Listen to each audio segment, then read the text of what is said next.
Good morning student. तो आज हम लोग हमारा बायोलॉजी का चैप्टर सेकेंड स्टार्ट करते हैं।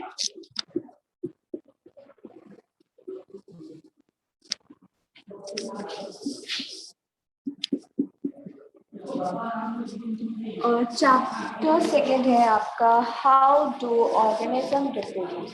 तो इसको हम कंटिन्यू करते हैं इस चैप्टर को, और इस चैप्टर में हम लोग का जो आज का टॉपिक है वो है आपका मोड्स ऑफ रिप्रोडक्शन।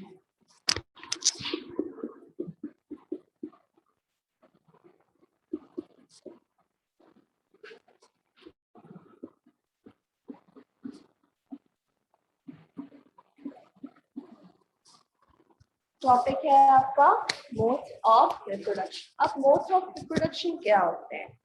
तो जो मोड्स ऑफ रिप्रोडक्शन होते हैं ये टू टाइप्स के होते हैं। फर्स्ट होता है आपका सेक्सुअल रिप्रोडक्शन एंड सेकंड होता है आपका asexual reproduction. Hello, good morning ma'am. Good morning श्रेष्ठ। तो हमारे modes of reproduction two types के होते हैं। एक होता है सेक्सुअल रिप्रोडक्शन एंड दूसरा होता है हमारा असेक्सुअल रिप्रोडक्शन। तो सबसे पहले हम लोग पढ़ेंगे असेक्सुअल रिप्रोडक्शन के बारे में। असेक्सुअल रिप्रोडक्शन क्या होता है? When reproduction without the formation of fusion of gametes is called it asexual reproduction. वो रिप्रोडक्शन जिसमें गैमेट्स के बिना फ्यूजन के ही रिप्रोडक्शन होता है उसको हम असेक्सुअल रिप्रोडक्शन बोलते हैं। It is called asexual reproduction because it does not involve special cells called sex cells or gametes. तो हम असेक्सुअल रिप्रोडक्शन इसलिए बोलते हैं क्योंकि इसमें कोई भी स्पेशल टाइप का सेल प्रेजेंट नहीं होता है। तो गैमेट हो गया आपका जैसे only one parent is needed to produce a new organism. तो इसमें क्या होता है? इसमें सिर्फ और सिर्फ वन पेरेंट ही जरूरत होती है जो क्या करता है? न्यू ऑर्गेनिज्म को रिप्रोड्यूस कर सकता है। अब हम पढ़ेंगे कि कैरेक्टरिस्टिक्स ऑफ असेक्सुअल रिप्रोडक्शन की। इसके क्या कैरेक्टरिस्टिक्स हो सकते हैं? Asexual reproduction is uniparental. Asexual reproduction क्या होता है? ये अनपेरेंटियल होता है। Means only a single parent is involve in reproduction. Reproduction के टाइम सिर्फ और सिर्फ एक पेरेंट की ही क्या होती है? जरूरत होती है। Second, it does not involve fusion of gametes. इसमें gametes के fusion की requirement नहीं होती है। और the cell division are metonic and ametonic. और इसमें जितने भी cell division होते हैं वो कैसे होते हैं? metonic और ametonic होते हैं। It is a method of rapid multiplication. ये method है जिसमें जो सेल्स ऑर्गेनिजम्स के जो इंक्रीज होते हैं वो क्या होते हैं? वो काफी तेजी से इंक्रीज होते हैं। Then daughter organisms are genetically identical to the parents. और जो daughter organisms होते हैं वो क्या होते हैं? वो अपने पेरेंट्स के genetically identical होते हैं। Asexual reproduction is commonly found in unicellular organisms, plant and lower animals like sponge and hydra. और जो असेक्सुअल रिप्रोडक्शन होता है ये कॉमनली आपको किस में मिलता है? यूनिसेलुलर ऑर्गेनिज्म में मिलता है, जो आपको प्लांट्स में, लोअर एनिमल्स में जैसे कि स्पंज और हाइड्रा, इसमें आपको असेक्सुअल रिप्रोडक्शन का फॉर्मेशन मिल जाता है। अब नेक्स्ट आते हैं हमारा different types of asexual reproduction. अब हम क्या पढ़ेंगे? असेक्सुअल रिप्रोडक्शन के डिफरेंट टाइप्स पढ़ेंगे। इसमें भी क्या है? कई टाइप्स है। तो फर्स्ट हम लोग पढ़ेंगे asexual reproduction in unicellular organism. Unicellular organism में जो असेक्सुअल रिप्रोडक्शन होता है वो किस टाइप से होता है।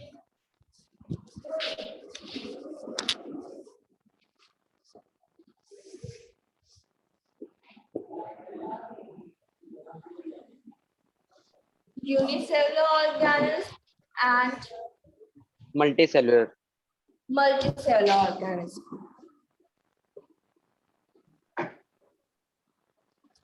And multicellular organism. Unicellular organism में आपका कौन कौन सा आ जाता है? इसमें फर्स्ट आता है आपका फिजन,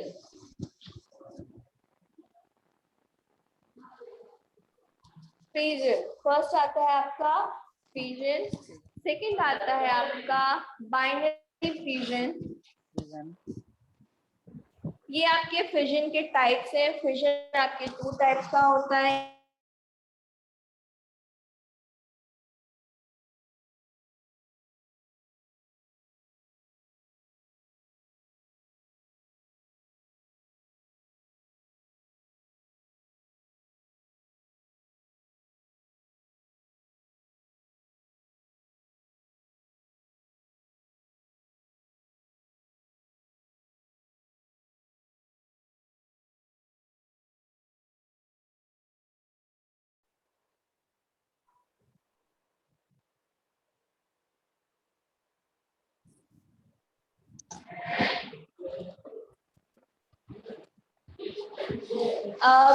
इसी तरीके से मल्टीसेलुलर में भी होता है आपका। तो मल्टीसेलुलर में आपका क्या आ जाता है? बडिंग, देन सेकेंड है आपका स्पोर फॉर्मेशन,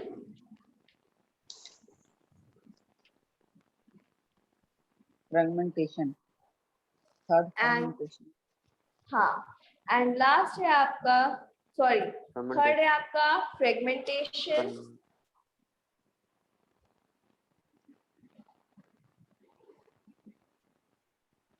एंड जो लास्ट है आपका वो है आपका रीजनरेशन।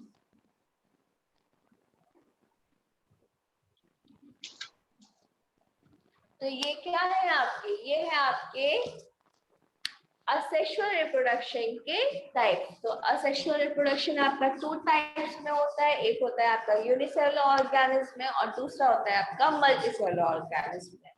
यूनिसेलुलर ऑर्गेनिज्म में आपके कौन कौन से टाइप्स होते हैं? एक होता है फिजन और सेकंड होता है बडिंग। मल्टीसेलुलर में budding, spore formation, fragmentation and last regeneration.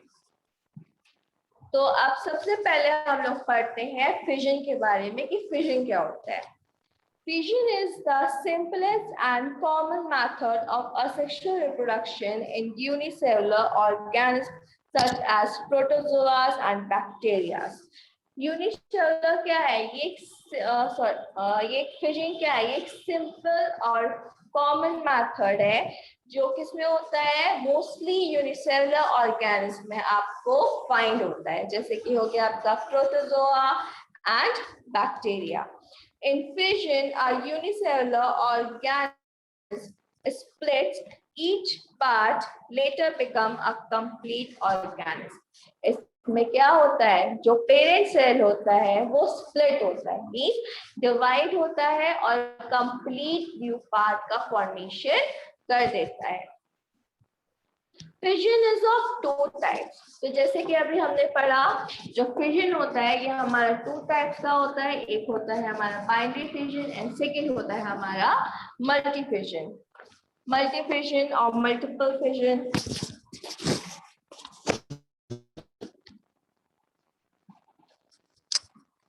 तो सबसे पहले हम लोग पढ़ेंगे बाइनरी फिजन के बारे में।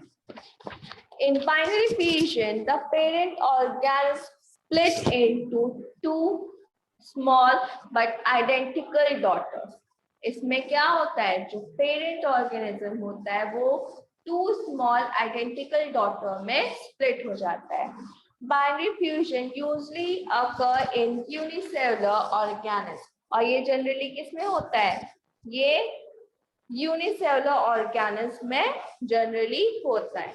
Example, amoeba, paramecium, leishmania and bacteria में जितने भी प्रोटोजोआस हैं, जितने भी बैक्टीरियाज हैं, सब में कौन सा रिप्रोडक्शन होता है? असेक्सुअल रिप्रोडक्शन होता है। और उसका कौन सा टाइप होता है? बाइनरी फिजन होता है। तो फर्स्ट हम लोग पढ़ते हैं binary fission in amoeba. Amoeba में जो बाइनरी फिजन होता है वो किस तरीके से होता है? Under favorable environmental condition for growth and development, amoeba produces by binary fission. जब अमीबा को एक फेवरेबल कंडीशन मिलती है ग्रोथ के लिए, डेवलपमेंट के लिए, तो वो क्या करता है? वो बाइनरी फिजन का एप्लीकेबल करता है। During this process, the nucleus of amoeba divides first into two and followed by the division of cytoplasm. इसमें क्या होता है? पर सबसे पहले अमीबा 2 पार्ट्स में डिवाइड होना स्टार्ट करता है और ये किसको फॉलो करता है? साइटोप्लाज्म के डिवीजन को फॉलो करता है। In this way, parent amoeba divide into two amoeba. तो इसमें क्या होता है? जो पेरेंट अमीबा होता है वो 2 न्यू सेल्स में डिवाइड हो जाता है।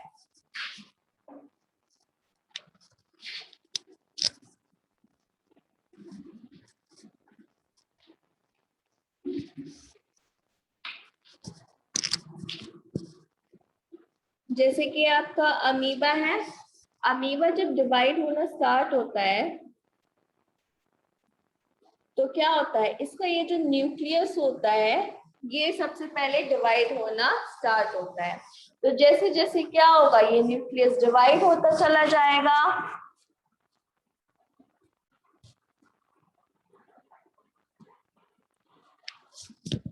टू न्यू सेल्स का फॉर्मेशन हो जाएगा। जैसे ये यहाँ पे डिवाइड हो गया तो ये क्या होगा? क्लोज हो जाएगा और 2 न्यू सेल्स का फॉर्मेशन हो जाएगा। तो ये जो फॉर्मेशन होता है ये अमीबा का बाइनरी फ्यूजन है।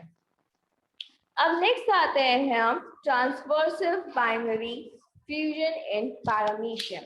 अब पैरामीशियम में जो बाइनरी फ्यूजन है वो किस तरीके से होता है? इन पैरामीशियम बाइनरी फ्यूजन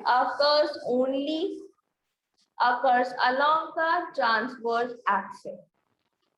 जो बाइनरी फ्यूजन होता है अमीबा में वो उसके ट्रांसवर्स एक्सिस के थ्रू होता है। The full grown paramecium divides into 2 daughter paramecia। और जो fully grown paramecium होता है वो क्या होता है? वो 2 न्यू डॉटर सेल्स में पैरामीशिया में डिवाइड हो जाता है। और इसमें भी कौन सा एप्लीकेबल होता है? बाइनरी फ्यूजन होता है। पर ये होता है ट्रांसवर्सल एक्सिस और अमीबा होता है साइटोप्लाज्म से। अब नेक्स्ट आता है हमारा लॉन्गिट्यूडनल बाइनरी फ्यूजन इन लेशमेनिया। अब जो बाइनरी फ्यूजन होता है लेशमेनिया के थ्रू वो आपका क्या है? Leishmania is a parasitic protozoan which cause काला अजर डिसीज। Leishmania ये एक parasitic protozoan डिसीज है जिसकी वजह से कौन सी डिसीज होती है? काला अजर डिसीज होती है। It has a white-like pigment। क्या होता है? बोलिए मैम। काला अजर डिजीज मतलब?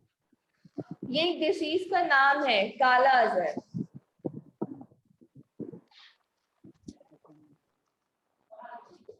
इसमें क्या होता है? white-like fragments present होते हैं and its anterior ends, इसके जो interior ends होते हैं उसमें white-like fragments present होते हैं। Its body is divided into longitudinal binary fusion। और जो body होती है वो longitudinal binary fusion में divide होती है।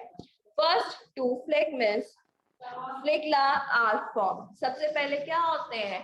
2 फ्लेगला फॉर्म्स होते हैं। Then nucleus and body divide lengthwise। उसके बाद में क्या होती है? Lengthwise इसकी न्यूक्लियस और जो बॉडी है वो डिवाइड होनी स्टार्ट हो जाती है। तो ये था आपका बाइनरी के बारे में। अब नेक्स्ट हम लोग पढ़ेंगे मल्टीपल फ्यूजन। मल्टीपल फ्यूजन क्या होते हैं? Multiple fusion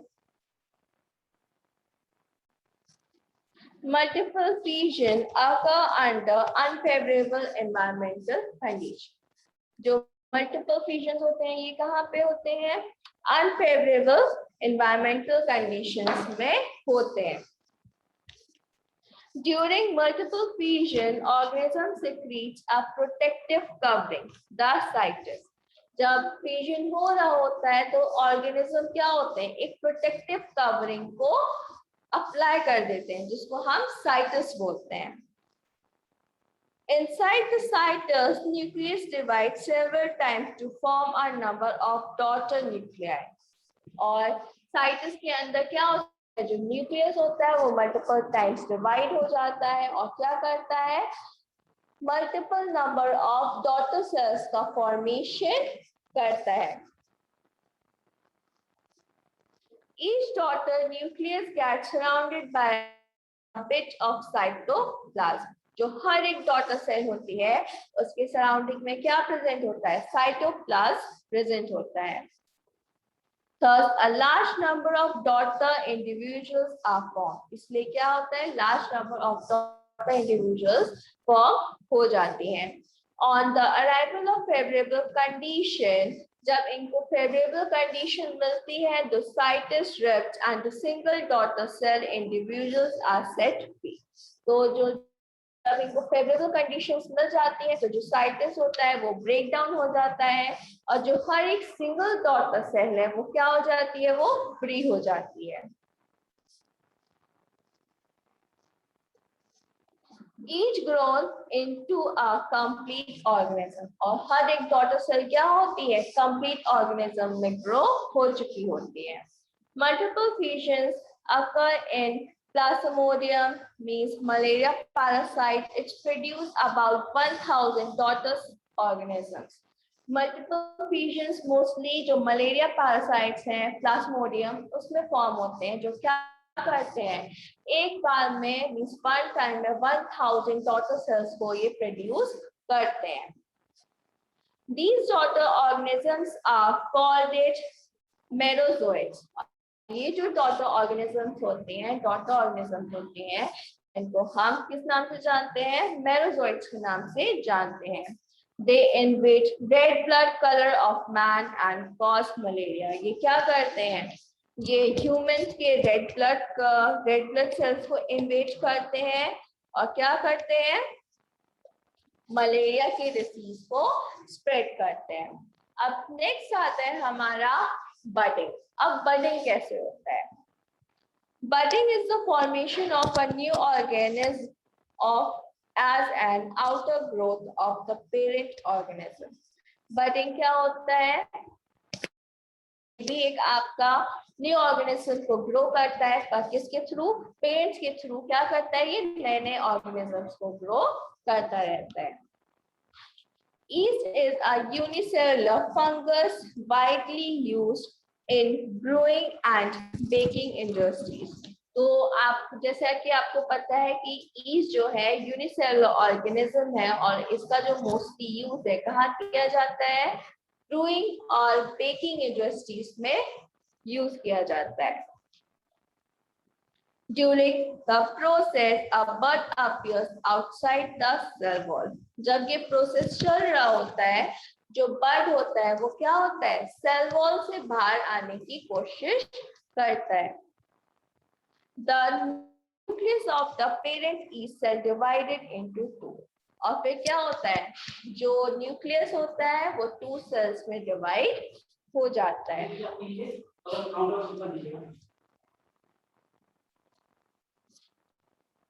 One of them moves into the bud। और ये क्या होता है? दोनों में से कोई एक बड में मूव कर जाता है।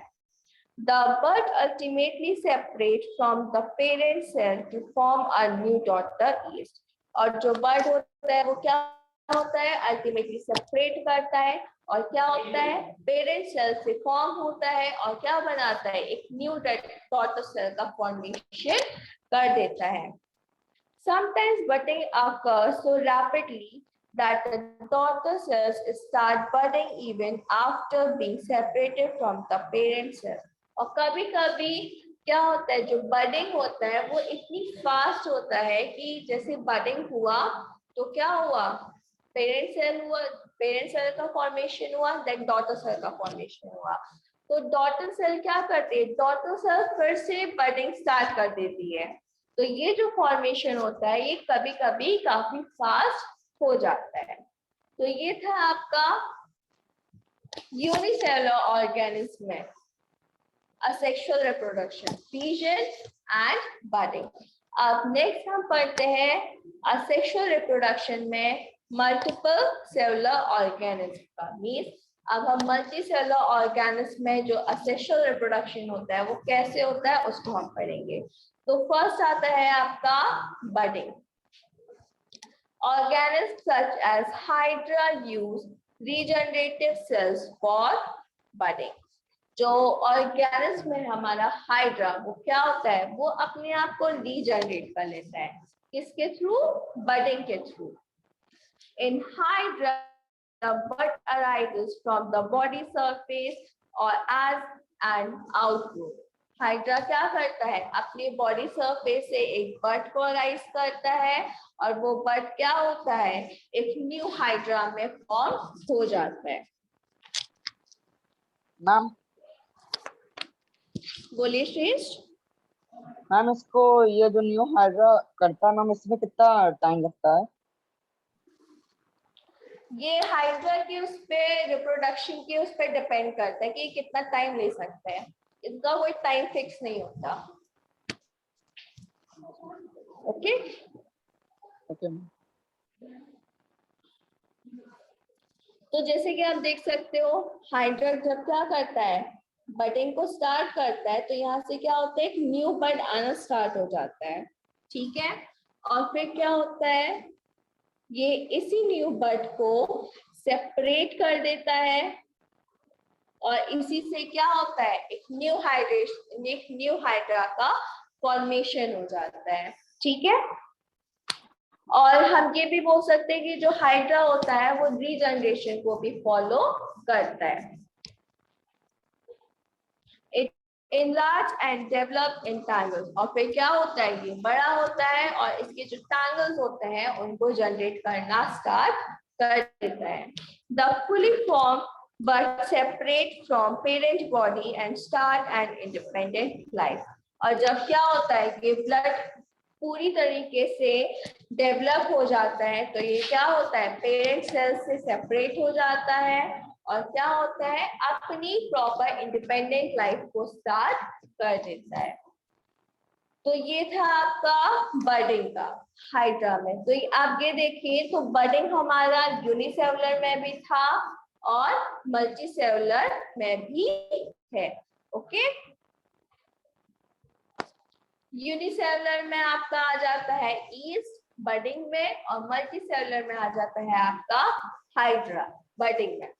अब नेक्स्ट आता है हमारा स्पोर फॉर्मेशन। अब स्पोर फॉर्मेशन कैसे होता है, in fungi like rhizopus means breadboard thread like structure called it hyphae develop on the bread। तो अभी आपने देखा होगा कि ब्रेड्स में कभी कभी मोल्स आ जाती हैं, तो उनका जो स्ट्रक्चर होता है वो थ्रेड लाइक स्ट्रक्चर होता है। They bear aerial hyphae called it Spariogaphorus। तो उनका जो उनमें क्या होता है, उनमें एरियल हाइफे प्रेजेंट होता है जिसको हम क्या बोलते हैं, स्पैरोगेरियोफोरस बोलते हैं। The Sparogeriophoras bears at their terminal ends। इनमें क्या होता है, इनमें टर्मिनल एंड्स होते हैं। ब्लैक ब्लॉक्स called it स्पैरोगेनियन और इसमें ब्लैक ब्लॉक्स प्रेजेंट होते हैं जिसको हम क्या बोलते हैं, स्पैरोगेनियन बोलते हैं। मीन्स जैसे कि आप देख सकते हो,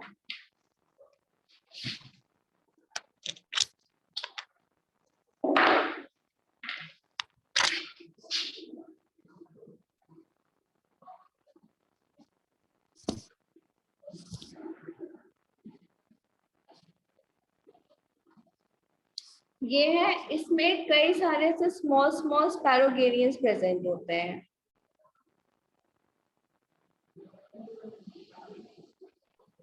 यस मैम। यही क्या करते हैं, यही अपने स्पोर्स को जब ओपन कर देते हैं, इनमें जो स्पैरोगेनियंस प्रेजेंट होते हैं वो क्या करते हैं, वो स्प्रेड होते हैं और उनको क्या करते हैं, उनको बढ़ाते हैं। लिबरेट कर देते हैं। हाँ, Each स्पैरोगेनियम contains numerous dark colored spores और हर एक स्पैरोगेनियम में क्या होता है, numerous dark spores present होते हैं। The spores are liberated by the rupture of sparogenial wall और जो हर एक spores होता है उसको कौन लिबरेट करता है, स्पैरोगेनियल वॉल लिबरेट करता है। The spores are covered by thick wall that protects them until they come in contact with some moist surface.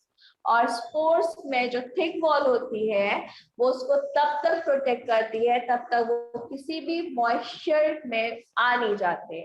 Means जब उनको कोई मॉइस्ट सरफेस नहीं मिल जाती है तब तक वो क्या करते हैं, अपने आप को स्पोर्स की जो थिक वॉल होती है उसमें प्रोटेक्ट करते हैं।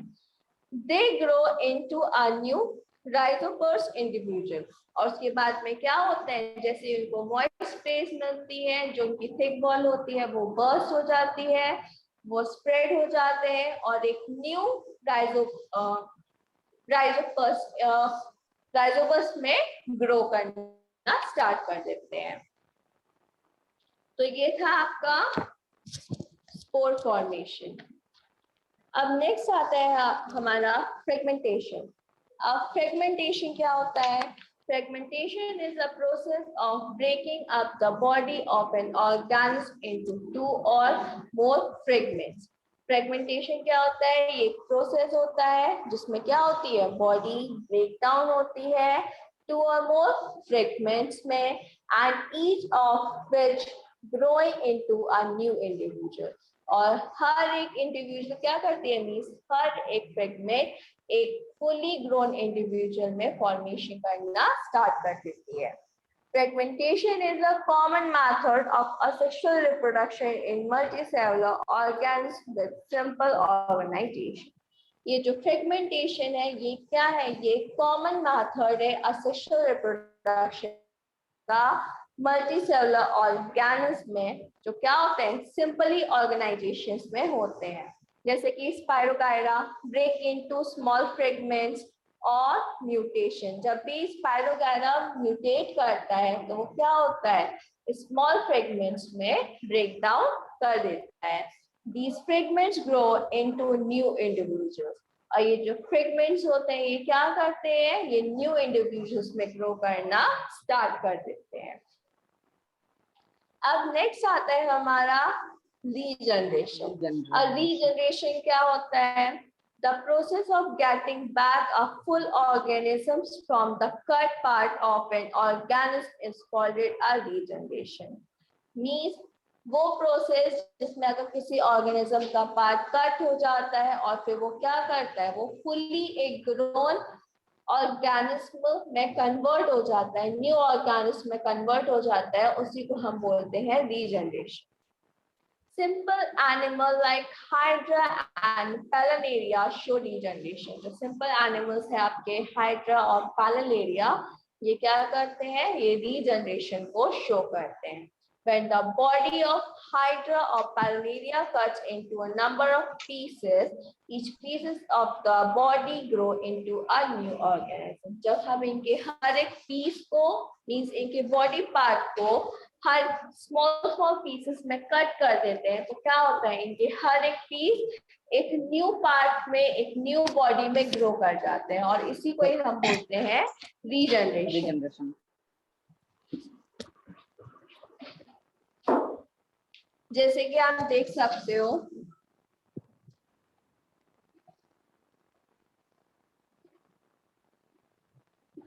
ये आपका हाइड्रा है, ठीक है। हाइड्रा को हमने क्या किया, इन 3 पार्ट्स में डिवाइड कर दिया। अगर इसको सेपरेटली देखें 3 पार्ट्स को तो ये कैसे होगा, एक पार्ट आपका ये होगा, सेकेंड पार्ट आपका ये हो जाएगा और थर्ड पार्ट आपका कुछ इस तरीके से दिखाई देगा, है ना। तो क्या होगा जब यही तीनों पार्ट्स क्या करेंगे, एक न्यू बॉडी में ग्रो कर लेंगे, न्यू बॉडी का फॉर्मेशन हुआ। यस मैम, स्मॉल साइज में फुल शेप लेंगे ना मैम ये लोग। हाँ, तो ये सारे क्या करेंगे, फिर से अपने आप को जब एक न्यू बॉडी में कन्वर्ट कर लेंगे, तो यही आपका हो जाता है रीजनरेशन। तो आज हम लोग ने असेक्सुअल रिप्रोडक्शन के बारे में पढ़ा कि असेक्सुअल रिप्रोडक्शन के कौन कौन से टाइप्स होते हैं और किस तरीके से ये जनरेट करते हैं अपने आप को, राइट। अब नेक्स्ट क्लास में Yes, हम ma'am. वेजिटेटिव प्रोपगेशन के बारे में कंटिन्यू करेंगे। Okay, Yes, ma'am. चलिए, thank you students. Thank you, ma'am. Thank you, ma'am.